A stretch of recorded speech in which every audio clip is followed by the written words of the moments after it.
ils avaient déranqué Wish en France. Et là, ils viennent le remettre en ligne, en fait. Allez, salut! J'espère que ça va. Il pleut un petit peu, donc j'espère que vous m'entendez bien. Voilà, le temps un petit peu bizarre aujourd'hui. Donc, je suis tombé sur un article de blog là. Je ne sais pas si vous vous rappelez de Wish, une application où on vendait plein de produits et tout et tout. Et je savais même pas en fait qu'ils avaient banni ça en France. Moi, j'ai eu le temps de commander sur Wish et bon, j'ai arrêté parce que soit je commandais, tu vois, des trucs à 2 euros et tu savais pas qu'est-ce qu'il y avait dedans. Ah, c'était trop compliqué. Ça arrivait bien Guadeloupe, hein. Et ouais, ou bien des trucs pas chers, des trucs gadgets, comme les supports pour téléphone et mettre dans la voiture, des trucs comme ça. Donc, c'est sûr que vous avez bien commandé sur Wish. Donc, mettez-moi dans les commentaires les gens qui commandent sur Wish. Donc, c'est tombé sur l'article de blog là, comme si, de presse, comme s'ils avaient supprimé, ils avaient déranqué Wish en France. Et là, ils viennent le remettre en ligne, en fait, en France. Donc, j'ai lu l'article, c'est pas trop long. Ça dit 10 minutes de lecture, donc ça arrive vite. Alors, Wish bannit des moteurs de recherche français. La plateforme est de retour. Les sites e-commerce vendaient des articles dangereux et non conformes. Wish n'était plus trouvable sur les moteurs de recherche français depuis 2021. Alors, depuis 2021, c'était plus là.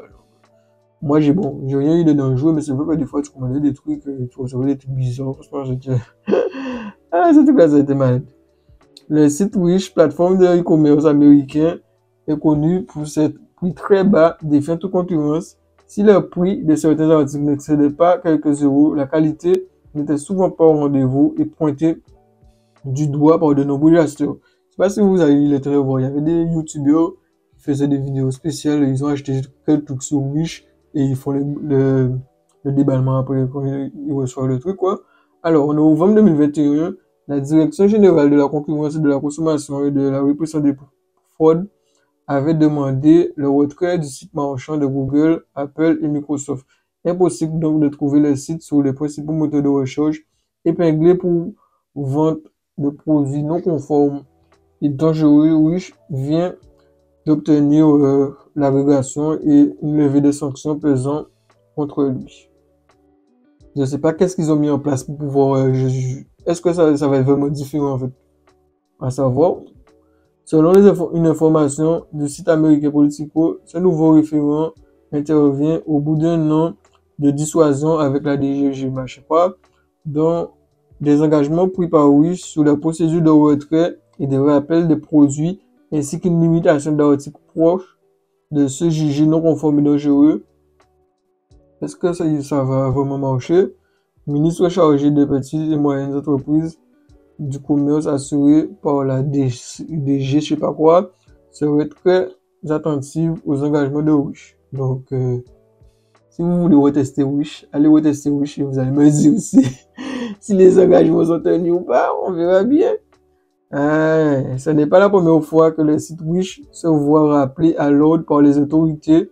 En 2020, déjà, la répression des fraudes dénonçait des pratiques commerciales trompeuses.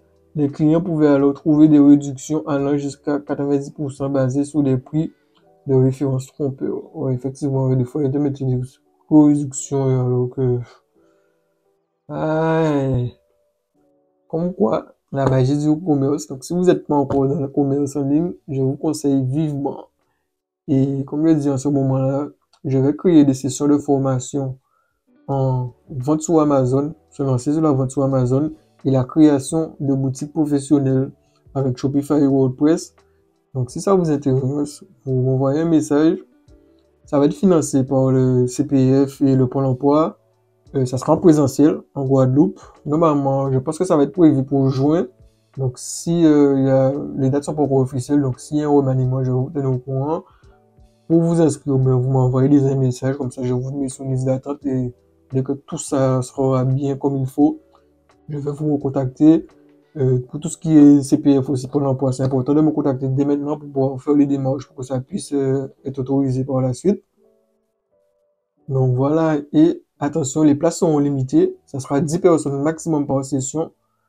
Donc, je compte sur vous. Si vous êtes intéressé, vous m'envoyez un message et moi je vous dis à plus.